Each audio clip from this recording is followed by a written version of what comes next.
The following presentation is from PBS Home Video.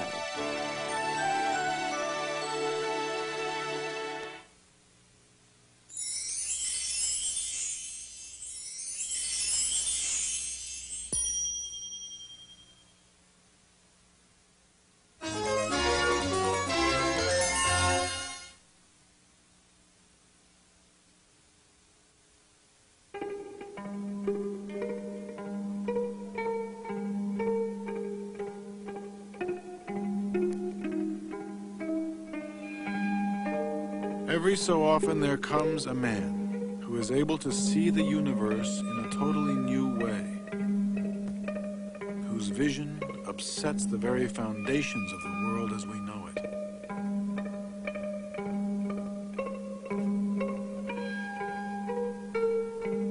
With his ideas still in ferment, Albert Einstein was 22 years old when he set out alone on foot across the Alps.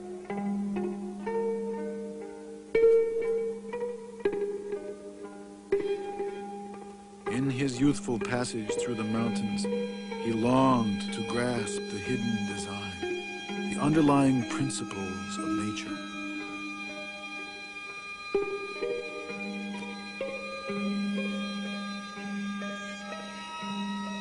Throughout his life, Einstein would look for this harmony, not only in his science, but in the world of men.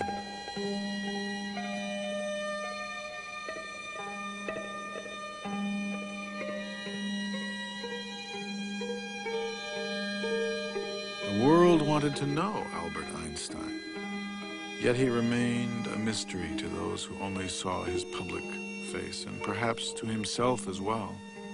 What does a fish know about the water in which he swims? He asked himself. But those who were close enough got a glimpse inside the man.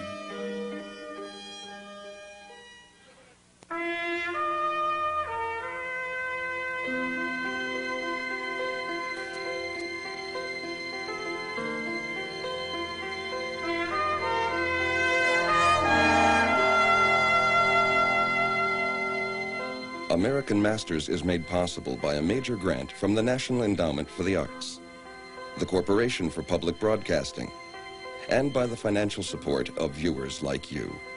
Additional funding has been provided by the Marilyn M. Simpson Charitable Trust, Jack Rudin, the Andre and Elizabeth Cortez Foundation, and Rosalind P. Walter.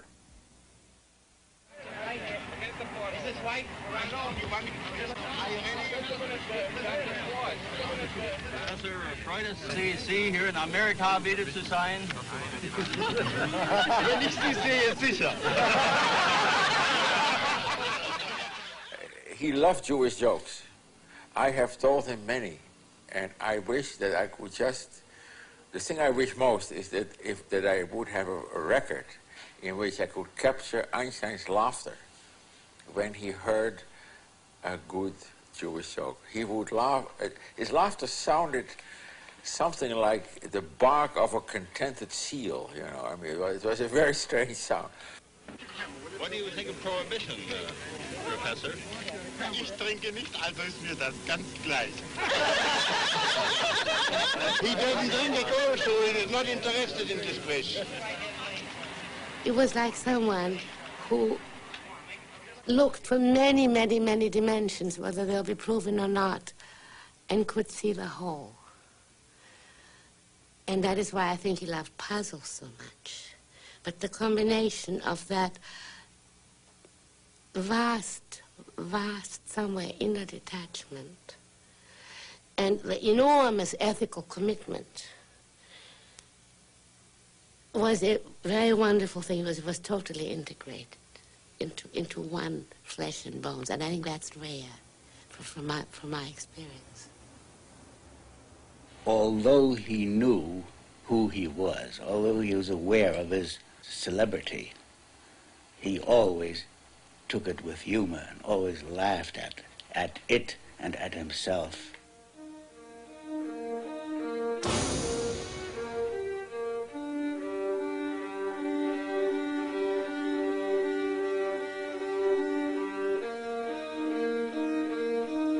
When Einstein arrived in America in the early 1930s, he was already a mythic figure. But behind his public image was a man in exile. A loner pulled into the public eye. A pacifist who would be drawn into war. A scientist who believed in God.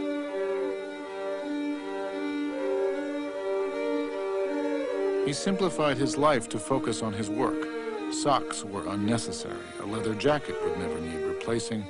An egg could be boiled in soup water to save time cleaning a pot.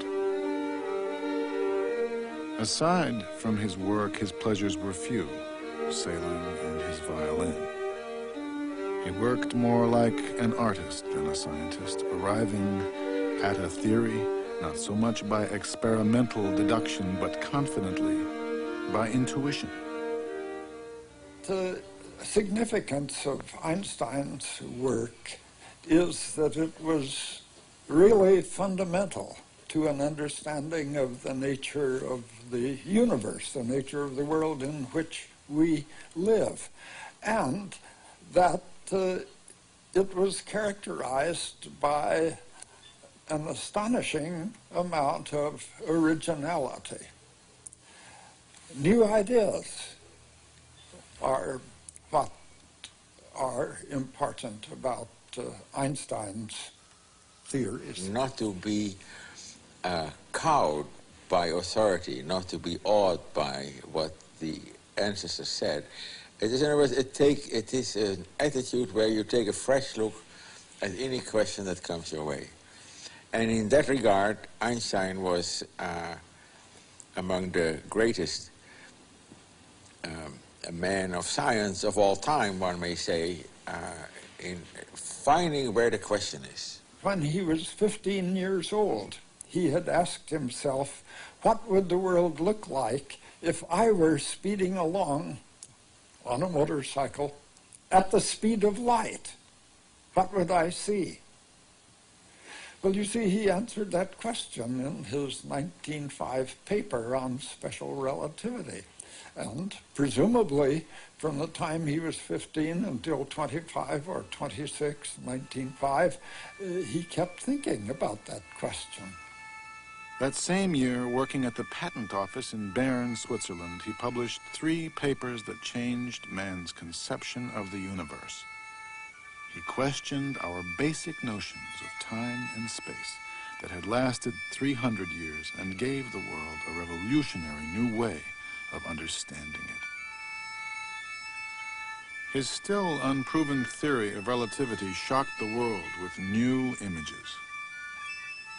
A time traveler straddling a light beam, a falling elevator in outer space, a yardstick that would expand and contract depending on its velocity. It would be 15 years before science would be able to verify his audacious vision. He waited confidently, calling the effort to provide proof the detail work.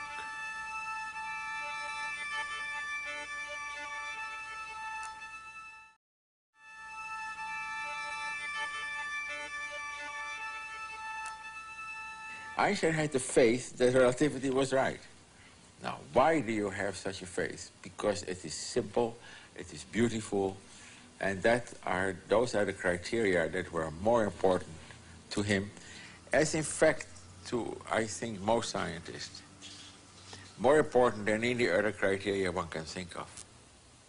I don't think that he was the first scientist to have had the feeling, the belief, that if you can set up a theory that is really beautiful in its simplicity and generality, then there is a good chance that this theory will turn out to be correct.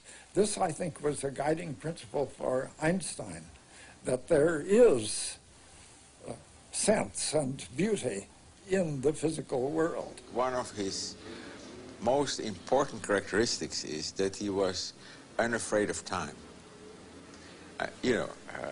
You work on a movie, I work on a physics problem, and when you've been busy for a year and you have not gotten anywhere, you say, well, you know, maybe that was not such a hard idea. Not Einstein. If he had an idea, that was the way he would be, that was the way he would follow, and he couldn't care how long it took. Albert Einstein was born March 14th, 1879, in Ulm, a small town in southern Germany, to assimilated Jewish parents. Later, he and his sister Maya were raised in Munich. From a young age, Einstein was a rebellious and independent thinker. He instinctively hated the regimentation of the German school system, calling the schools barracks and the teachers lieutenants. At home, he was stimulated more by a free exchange of ideas. His independent readings were not only in science, including his holy geometry book, but philosophy as well. Before he was of conscription age, finding the military posturing of the Germans ridiculous, he obtained a paper for 3 marks that rescinded his German citizenship. At 17 years of age, he was stateless, a young man without a country. He completed his secondary education in Switzerland, where he met his first wife, fellow physics student Mileva Maric. They had 2 sons. Although their marriage would not survive, it was not due to the difference in their religions. For most of Einstein's life, he was a cultural rather than a practicing Jew. When he was a boy of 6 or 7, there was one year that he was very religious. He followed all the Jewish rites and precepts. And as he stole a friend, he would compose songs in honor of God, which he would sing to himself on his way to school. That vanished after about 1 year. But what did continue in Einstein was a feeling for the ethical codes by which man should live, a striving for peaceful coexistence. He developed an indifference for material things, calling each possession a stone tied round his neck. He wrote, "The commonplace goals of human endeavor, possessions, outward success, and luxury have always seemed to me despicable." In science, he found an escape from what he considered the dreariness of daily existence and a connection with a larger universe. Napoleon and other great men of his type, they were makers of empire. But there is an order of men who get beyond that. They are not makers of empire, but they are makers of universe. When they have made those universes, their hands are unstained by the blood of any human being on earth. Ptolemy made a universe which lasted 1400 years. Newton also made a universe which has lasted 300 years. Einstein has made a universe, and I can't tell you how long that will last.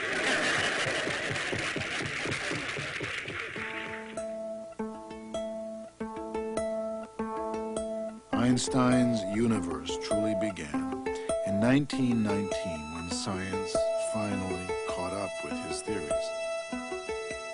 Data taken during a solar eclipse measuring the displacement of a star confirmed his predictions of the bending of starlight and the gravitational field of the sun. Einstein's new universe made front-page news around the world, and he became an overnight celebrity.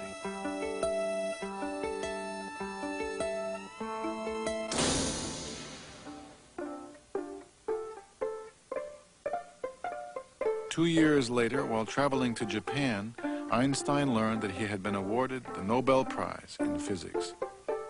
Not for his now famous theory of relativity, but for other work in physics, especially his equation for the photoelectric effect. His theory of relativity was still controversial in the scientific community. And here he comes, down from the sun tower after a hard morning. Einstein's face was recognized now all over the world. Everything he did or said became front-page news. very skillful. You had to build up the outside and then put in the inside and then more outside and inside. It is a great piece of engineering to put that up. This 100-inch reflector was completed about...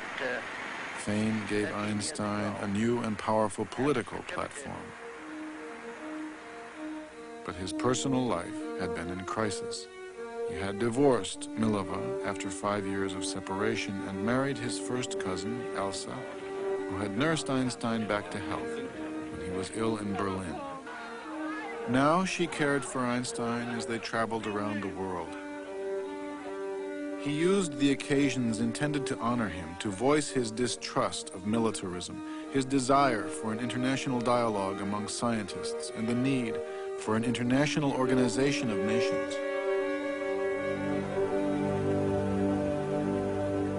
During the First World War, while a professor in Berlin, Einstein had been shocked to find many of his fellow scientists supporting the war, equating German culture with German militarism.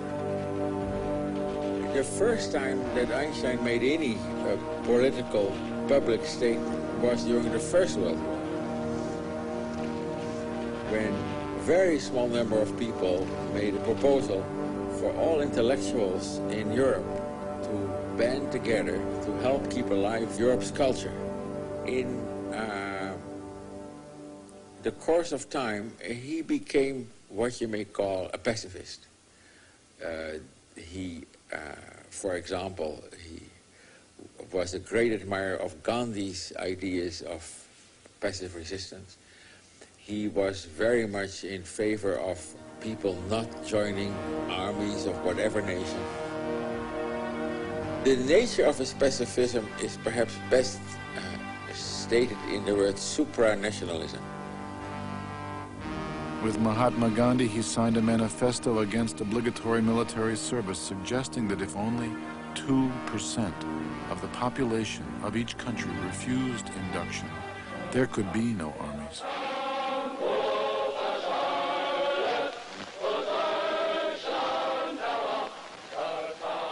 But in Germany, everything pointed to armies and war. With his strong belief in the supreme dignity and life of the individual, he was terrified by the mass psychology of fascism. There were threats on his life, which he didn't take too seriously, but he did take Nazism seriously. A group of anti-Semitic physicists dismissed the theory of relativity as an erroneous Jewish theory. 2,000 books were burned outside the Opera House in Berlin. Among the authors were Albert Einstein. He was no longer the illustrious German genius, but a communist, an anti-German, a Jew.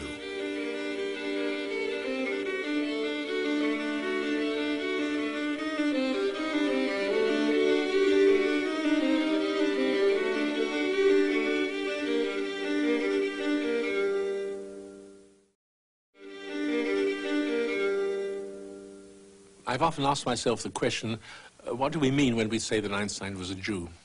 But first of all, there is his own self-affirmation. He felt himself to be a Jew.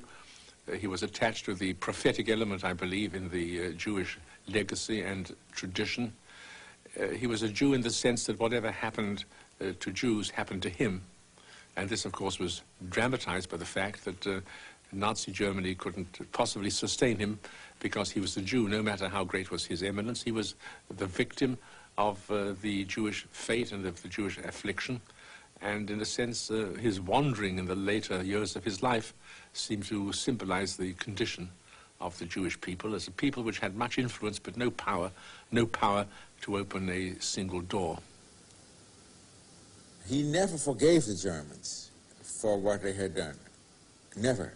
And there are several very moving short pieces written by him, such as one contribution dealing with the destruction of the ghetto in Warsaw. On the other hand, that was slightly the paradox, he was deeply rooted in the German culture. We always spoke German together, because that is the best way I could follow the nuance of his personality. German was the language in which he was free to modulate and to express himself.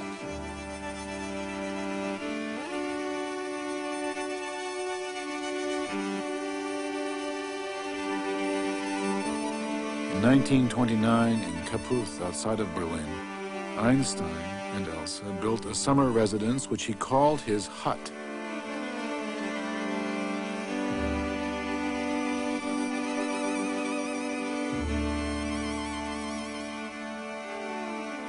Here he could retreat to nature, work undisturbed, and take his sailboat out on the lake. It was an idyllic place where he felt comfortable, where, Elsa wrote a friend, even the local Nazis loved Einstein. But only 3 summers passed before the Nazis came to power, and while Einstein and Elsa were out of the country, the Nazis raided their home and confiscated their property. The summer home was turned into an Aryan youth house.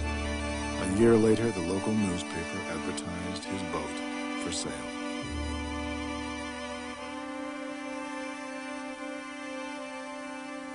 Einstein was never to return to Germany again.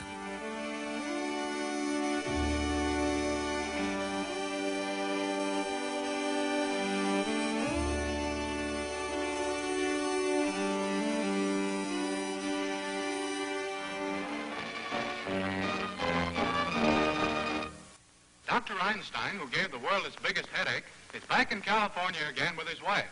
They've been fog-bound all night in San Pedro Harbor. The professor had a theory as to how they could land, but before he and the captain could figure it out, the fog had all gone away.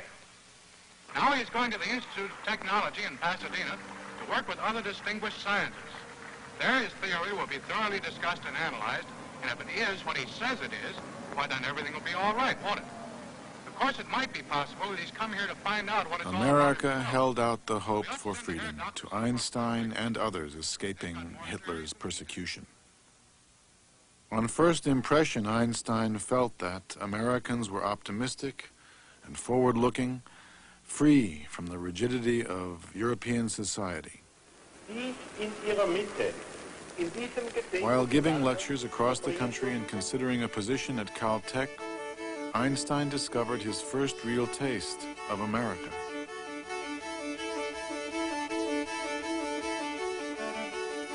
He wrote, "I've been staying for 2 months in this country of contradictions and surprises where one alternates between admiration and head-shaking." The Hopi Indians gave Einstein the name the Great Relative. He was wooed by Hollywood and befriended by Charlie Chaplin, and good-naturedly accepted the publicity and fanfare that would accompany his presence everywhere. Chaplin took Einstein to a premiere of his film City Lights. When the crowds surrounded their limousine, Einstein asked, "What does it mean?" Chaplin replied, "Nothing." Einstein's first trip to the United States 2 years earlier was prompted at the request of the Zionist leader Chaim Weizmann for the purpose of raising funds for the planned Hebrew University in Jerusalem. He was sympathetic to preserving the Jewish culture and community and had made a special visit to Palestine in 1923. He was drawn to the spirit of the young Zionists, but never chose to live there. His path would lead to America. The question why he chose America as his final destination may even have a rather prosaic answer. Where could he go to? It may be the circumstance that just at that time, a man in New Jersey called Bamberger established an institute for advanced studies in which the members would really have no duties incumbent upon them. I know because I've had that distinction. You don't have to do anything if you don't want to. You don't have to publish if you don't want to. You don't have to give lectures if you don't want to. You're entirely alone with the ability to think, to speculate, not to think, not to speculate. And I think this appealed to his libertarian feeling that he didn't want to be enclosed. At the Institute, working with 2 assistants, Einstein continued his grand search for a single theory that would encompass all of nature. A grand scheme that would unify both the large forces of the planets and the small forces of the atom. He worked very intensely with 1 or 2 or 3 people at most, and had very little contact on a day-to-day basis with the other younger members of the Institute. He liked to talk about his work, his ideas, and see how another person would react to it. As a general method, which we wanted to follow, usually was suggested by Einstein. The detailed procedures which we used, well, were sometimes proposed by Einstein and sometimes by Peter Bergman or myself. There were innumerable jokes and misunderstandings about Bergman and Bargman. But it is very important to stress that we worked not on a basis of master and disciples, but whatever we had to say would be taken very seriously and discussed just as thoroughly as if it was Einstein's idea. What he liked was a resonance. Einstein had little contact with the younger physicists at the Institute who were caught up in the exciting new field of quantum mechanics. With quantum's main proponent, Niels Bohr, Einstein had a 20-year argument. He stubbornly held to his own beliefs. He had a certain type of arrogance. He had a certain belief that, not that he said it in those words, but that is the way I read him personally, that he had a sort of special pipeline to God, you know. He would always say that God doesn't play dice, to which Niels Bohr would reply, but how do you know what God's doing? You know. He had these images of somewhere that his notion of simplicity was the one that was going to prevail. And this, of course, explains his difficulty in accepting quantum mechanics with its uncertainty, the Heisenberg uncertainty principle, which introduces, Einstein thought, the idea that chance is involved in the physical world. In fact, in his first part of his life, that when he did his real important work, his notions of simplicity were the guide to the 20th century insofar as science is concerned. Later on, I think he was just, you know, he was completely off base. I mean, if Einstein had stopped doing physics in the year 1925 and had gone fishing, he would be just as beloved, just as great, and it would not have made a damn bit of difference. None of these criticisms fazed Einstein. He still played his violin, he still sailed, and stubbornly pursued his lofty vision. It was only news from Europe which would pull Einstein from his work. Requests from refugees for sponsorship to emigrate to America poured in. He wrote so many affidavits he began to fear they had lost their value. Elsa remarked that though her husband seemed invulnerable, he was actually much more vulnerable than any other man she knew.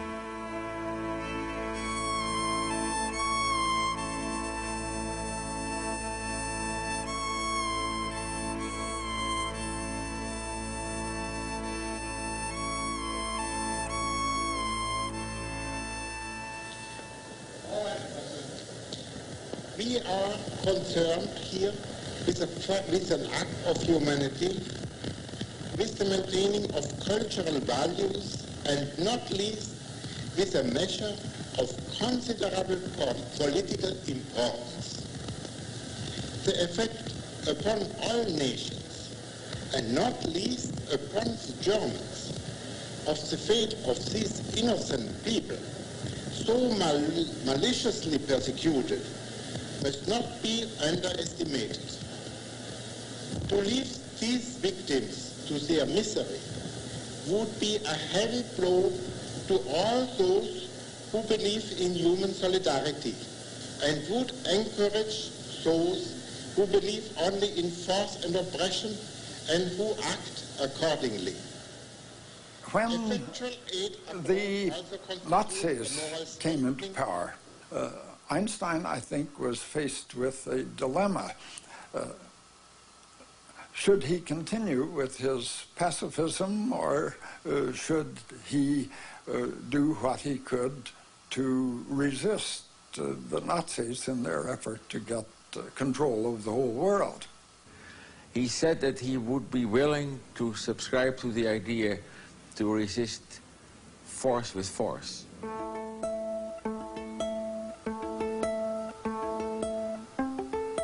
Because he said otherwise it's like trying to cure a sick tribe of people. You try to cure them in a way that is too slow, that by the time you cure them by pacifist way, they're all dead. That's not very efficient.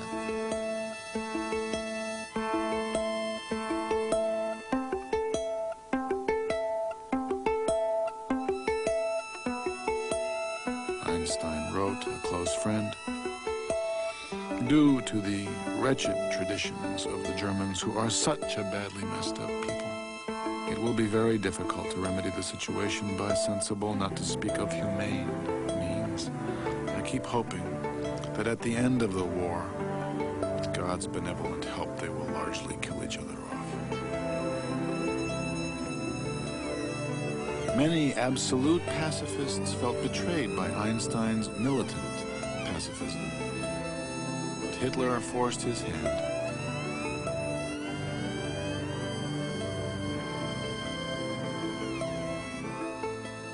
In 1939, news came to Einstein that German physicists had succeeded in producing nuclear fission. The uranium atom could now be split. Germany might be able to develop a bomb.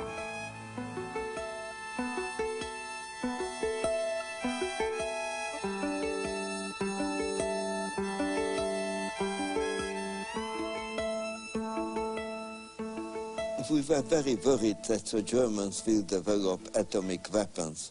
We wanted, therefore, to interest the United States to develop nuclear weapons so that Hitler should not be the only one to possess them. And it was a friend of mine, Dr. Szilard, who had the idea that Einstein should write a letter to Roosevelt, and maybe that will have some effect.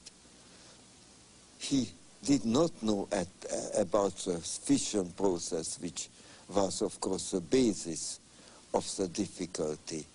But he understood it in 15 minutes, and he dictated a letter. It was taken to Roosevelt, and Roosevelt appointed the Bureau of Standards to look into the question of nuclear weapons and see whether they are possible and what effect they may have. Sir, some recent work by Yves Fermi and L. Szilard leads me to expect that the element uranium may be turned into a new and important source of energy in the immediate future. It is conceivable that extremely powerful bombs of a new type may thus be constructed. In view of this situation, you might think it desirable to put forward a recommendation for government action. The government gathered the top American and European exile scientists to work on the Manhattan Project, headed by Robert Oppenheimer. Science and government were at the beginning of a new and ambitious partnership. Einstein was not called to participate.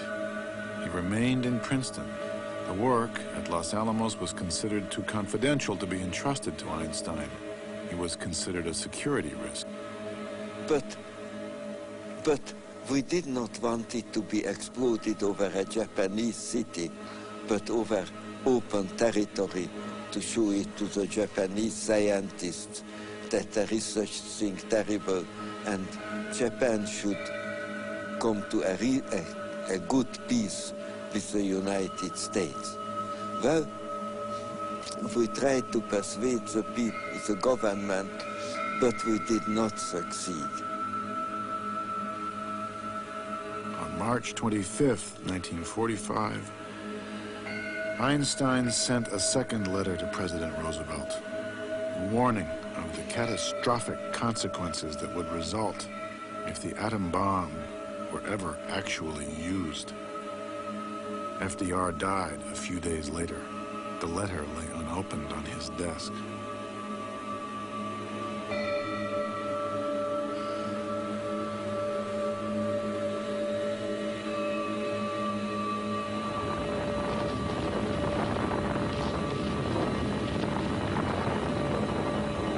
August 6th, 1945, the bomb was dropped on Hiroshima.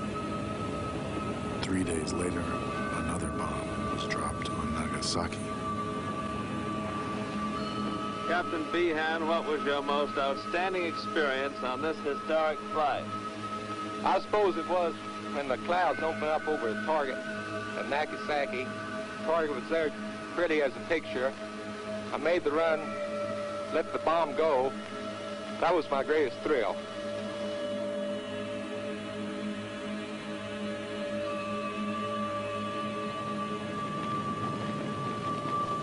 Einstein told a close friend when he heard the news, "I could burn my fingers that I wrote that first letter to Roosevelt."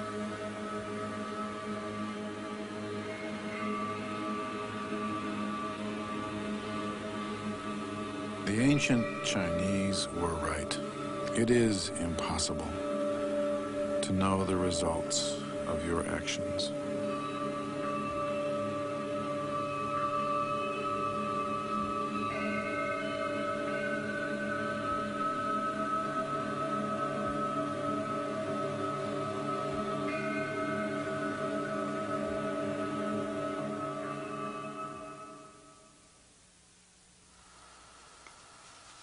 In this photograph, it's in front of 112 Mercer Street in Princeton, which was an old white house, which was just absolutely beautiful.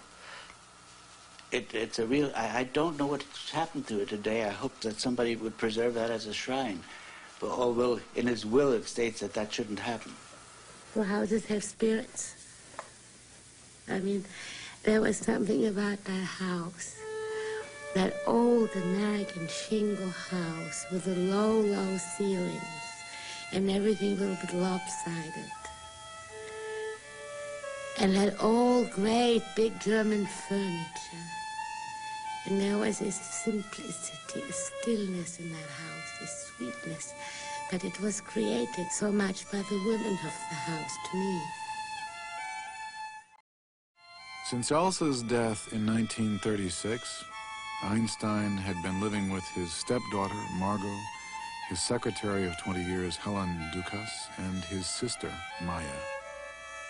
After the war, Maya fell ill and was bedridden. Einstein read to her each night from their favorite writers, Tolstoy and Goethe. There's a word in German which is Wirklichkeit. It's a combination of fact and truth.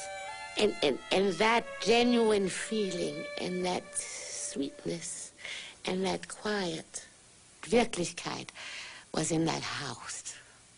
Wirklichkeit.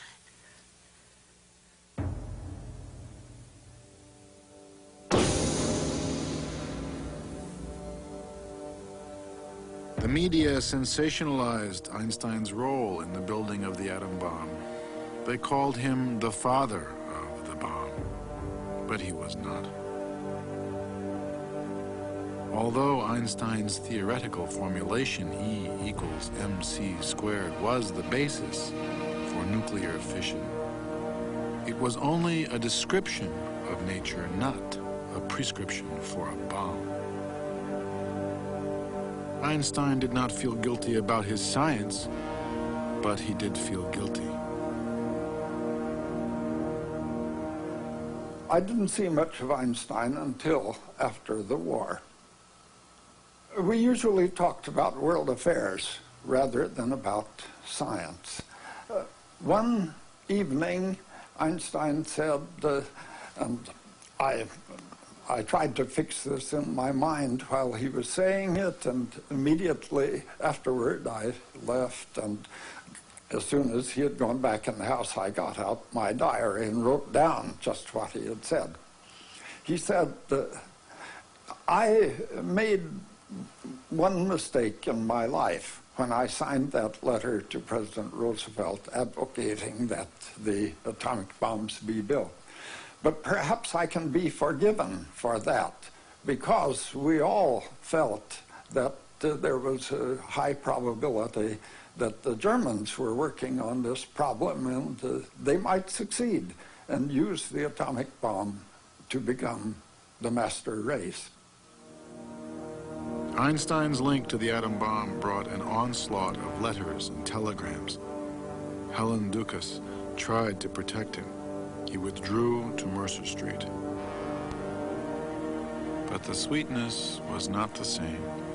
Einstein's worst fears had been realized. The products of science were not benign.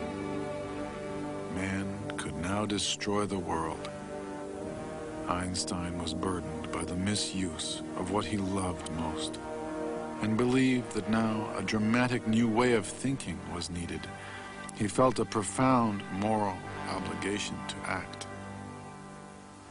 In 1946, the Emergency Committee of Atomic Scientists was set up. This committee collected several $100,000 from donors. It produced a film about the atomic bomb and the nature of nuclear war, advocating what Einstein was advocating at that time, that the time had come to give up the idea of settling disputes between the major powers by resorting to war, that the weapons finally had become too destructive to make it rational to follow this old pattern of going to war. So the emergency committee was set up with Einstein as the chairman, and it was usually called just the Einstein Committee. Einstein and other scientists wanted to moderate the partnership between science and government, feeling that it dangerously placed technology and its power in the wrong hands. We scientists who release this immense power have overwhelming responsibility in this world life and death struggle to harness atom. We ask your help in this fateful moment. That film might have had some pertinence if hydrogen bombs hadn't been developed in the period around 1950. Well, of course, the hydrogen bombs just emphasize the fact that nuclear war between the nuclear powers would just be pure insanity. The overkill capabilities are so great. And cheap. The cheapest way to kill people is to use nuclear weapons. They're really remarkably cheap. Stattdessen ist sie grenzenloser Plunder und macht den großen Ursprung keine Ehre. There is no honor to the origin, this great technology. Es muss der Besen wieder sein gewesen und wie der Geist die Technik überwinden. Spirit must again conquer technology, overcome technology. Am weisen Meister wird die Welt genesen. On the wise master, the world will recover. In this case, the master again, not God. In this case, the master not Newton, but the master Einstein. This is the light of hope we tend to ignite today with a match. I don't know how much hope he had, but he felt at any rate obligated to make every possible effort on his part to bring the end of war about. I think like most people who have some idea of the destructiveness of nuclear weapons, he realized that the Third World War might well mean the end of, or almost certainly mean the end of civilization on Earth, and possibly the end of life on Earth. What need is therefore responsibility? I believe that the horrifying deterioration in the ethical conduct of people today stems from the mechanization and dehumanization of our lives, a disastrous byproduct of the development of the scientific and technical mentality. We are guilty. Man grows cold faster than the planet he inhabits. The hydrogen bomb appears on the public horizon as a probably attainable goal. Its accelerated development has been solemnly proclaimed by the President. If successful, radioactive poisoning of the atmosphere and hence annihilation of any life on Earth has been brought within the range of technical possibilities. The ghost-like character of this development lies in its appearance. Over a 5-year period, beginning in 1949, the FBI, under J. Edgar Hoover, began to assemble a massive Einstein file. But the government did not go so far as to call him to testify. During the McCarthy hearings, Einstein urged passive resistance. He advised against pleading the Fifth Amendment, which protects against self-incrimination, but rather the First, which protects freedom of speech. His friend Oppenheimer, accused of un-American communist sympathies, did not take Einstein's advice. He was somewhat out of tune with the spirit of the times. Let us not forget that the late 1940s, especially the 1950s, this was an age in which America didn't distinguish itself in terms of liberal democracy. It was the age of McCarthyism, of suspicion, the Rosenberg